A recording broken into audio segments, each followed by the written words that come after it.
E aí pessoal, beleza? Estamos de volta, nosso segundo bloco de aula. Então, vamos trabalhar aqui o crime tipificado no artigo 287, que trata justamente o quê? Da apologia de crime ou criminoso, tá? Artigo 287 do Código Penal.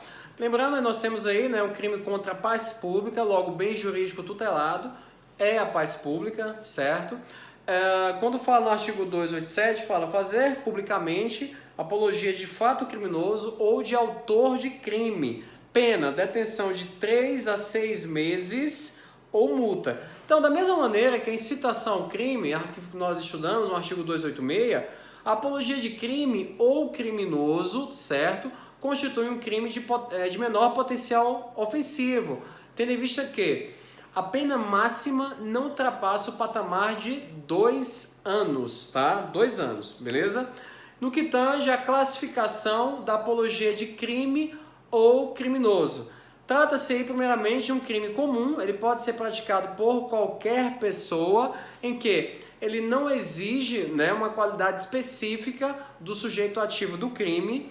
Além disso, é um crime formal, pois, para sua consumação, a ocorrência do resultado naturalístico ela é prescindível, é dispensável, tá? Então não há essa necessidade. Ele pode acontecer, mas não é necessário no âmbito do crime formal. Se ele acontecer, é um mero exaurimento, certo?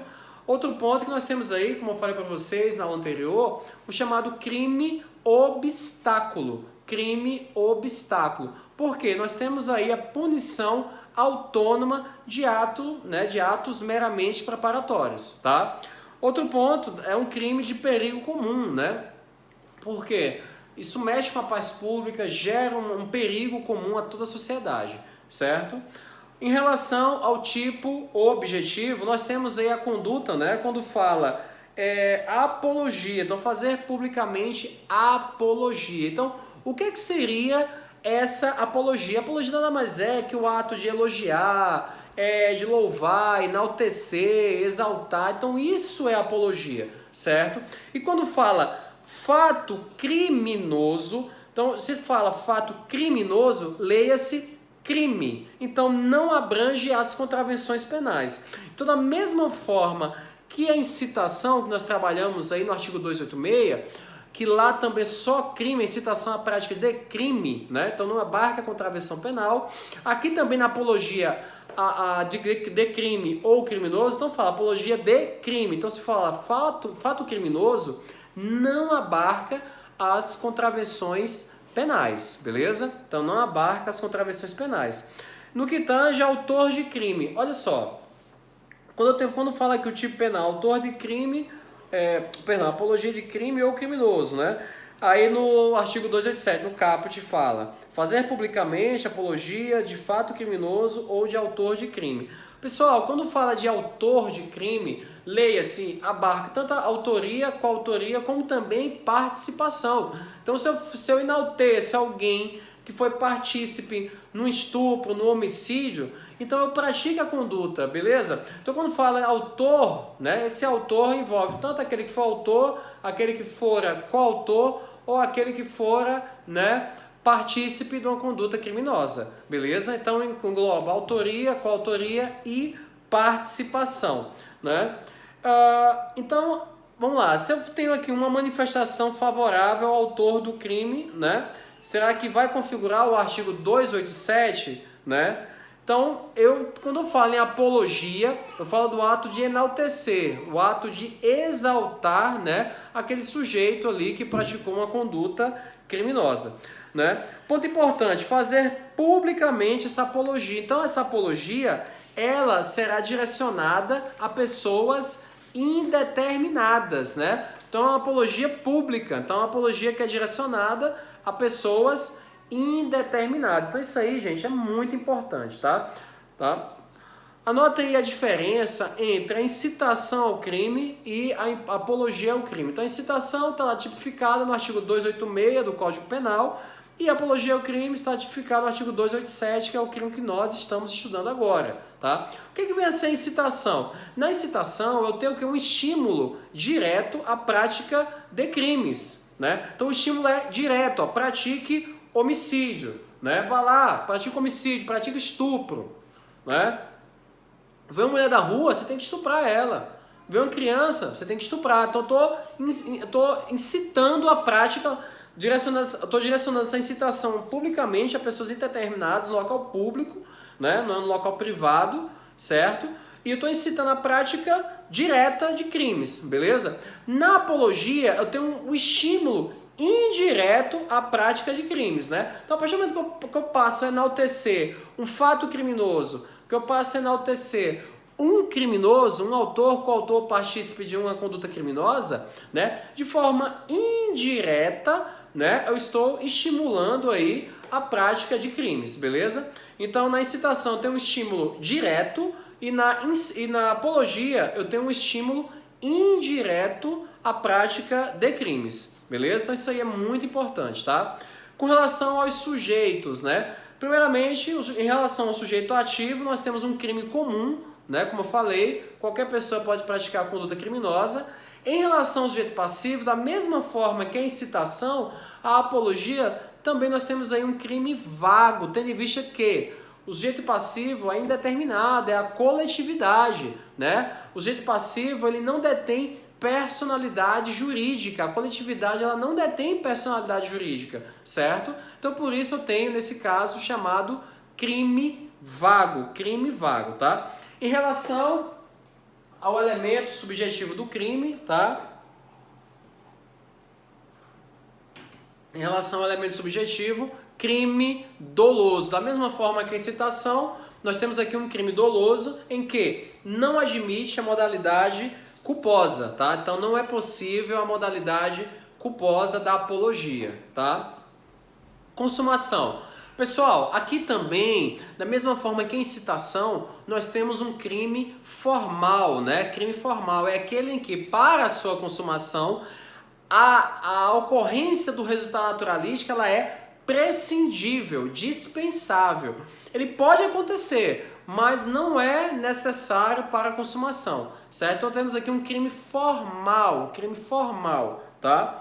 Com relação à tentativa, a apologia até que é possível, né? Agora, desde que seja verbal, né? Verbalizado, perdão, desde que seja por escrito, né? Porque se for por escrito, eu tenho um crime plurissubsistente. Então é possível o fracionamento da conduta, logo cabe a tentativa. Agora, se eu tenho apologia verbal, falada, então aí não tem como, né? Você simplesmente tentar falar. Então, nesse caso, eu tenho um crime unissubsistente. Logo, não será possível o fracionamento da conduta. Então, se não é possível o fracionamento da conduta, não cabe tentativa. Não vai caber a conduta tentada. Beleza? Tranquilo? Então, isso é importante. Em relação à ação penal, é um crime de ação penal pública incondicionada. Beleza? Crime de ação penal pública incondicionada, tá? Há também aquela situação que eu falei para vocês, professor, mas se há apologia ao crime ou criminoso e com isso o crime acontece, né? Então, o que é que diz aqui? A doutrina fala assim, então, o agente, no mesmo contexto, se ele faz a apologia, por exemplo, a 2 ou mais crimes ou 2 ou mais agentes, né, autores de condutas delituosas, com isso eu tenho um chamado concurso formal impróprio ou imperfeito, né? Então, se no mesmo contexto ele faz apologia a um criminoso e também ele faz apologia a um fato criminoso, outro fato, enfim, então nesse caso eu tenho concurso formal. Tenho 2 crimes, né, de apologia aí, né?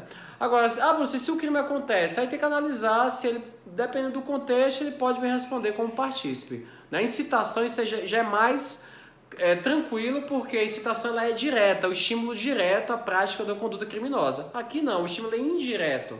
Então, tem que analisar se vai ser possível ou não atribuir ao autor da apologia o crime o qual for objeto ali, né, dessa apologia, dessa exaltação, né, enfim, tá?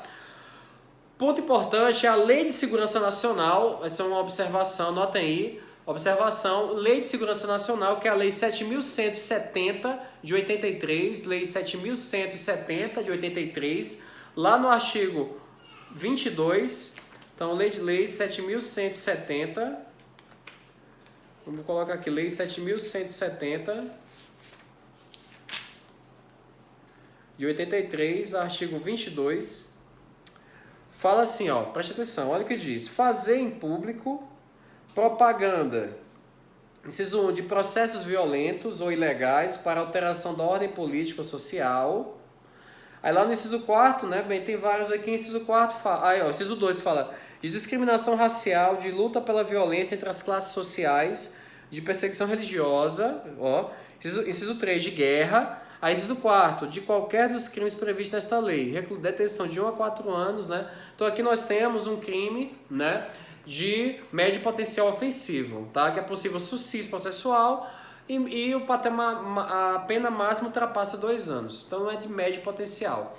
Então, pessoal, se eu tenho o ato de enaltecer, enaltecer ou exaltar um fato criminoso, né, ou que tenha conotação política, né, ou um criminoso político, enfim, então nesse caso aí, o sujeito ele responde conforme a Lei de Segurança Nacional. Ele não vai responder conforme o Código Penal. Por quê? Nós temos aí a incidência do princípio da especialidade, tá? Da mesma forma que eu expliquei para vocês lá na incitação, naquelas observações, tá? Beleza?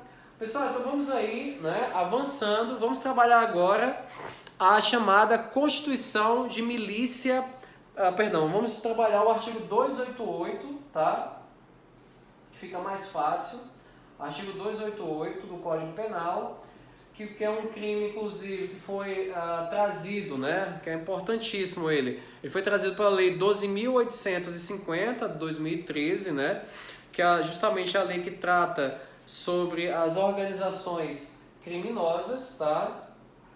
Então vamos falar sobre esse artigo 288, ele é muito importante, muito mesmo. Vai ter muita coisa interessante. Né? Se não der tempo para a gente concluir essa aula, depois eu faço outro bloco para concluir, né? Mais na frente aí. Pessoal, em relação ao artigo 288, né, do Código Penal, tá? Ele trata sobre o crime de associação criminosa, tá? A associação criminosa. Então, falar o artigo, deixa eu colocar aqui no Código Penal, o artigo 288. Vou colocar aqui no Código, o artigo 288 do Código Penal. Pronto, fala aqui, associarem-se 3 ou mais pessoas para o fim específico de cometer crimes. Pena reclusão de 1 a 3 anos e multa, né? Pessoal, esse tipo penal, como eu falei, ele foi trazido pela Lei 12.850 de 2013. Na verdade, antes falava-se chamada quadrilha ou bando, né? Então, essa nomenclatura não existe mais. Às vezes você vê na imprensa, fulano de tal está sendo investigado por formação de quadrilha. Isso não existe mais. O que nós temos hoje é o quê? Artigo 288, que fala da chamada associação criminosa, e nós temos o artigo, né, lá, o artigo 1º da Lei 12.850 de 2013, né, que trabalha a organização criminosa, tá? Então, associação criminosa e organização criminosa, beleza? Pessoal, vou analisando aqui, como tem muitas observações para serem feitas nesse delito, eu vou deixar para falar sobre ele no próximo bloco, porque creio eu que vou precisar de 2 blocos de 25 minutos, né, para falar tudo sobre o crime de associação criminosa e também traçar uma diferença, uma distinção da associação criminosa com a organização criminosa. Então, por enquanto, a gente fica, né, com esses 2 delitos, tá? Nesses 2 blocos de aula. E no terceiro bloco aí, mais à frente, eu vou tratar especificamente sobre a associação criminosa para ficar bem completo e não gerar uma certa dúvida aí para você no desenvolver do seu estudo, beleza? Então ficamos apenas com esses 2 crimes nesses 2 blocos, tá? Então era isso, um grande abraço, fique com Deus e bons estudos, até mais.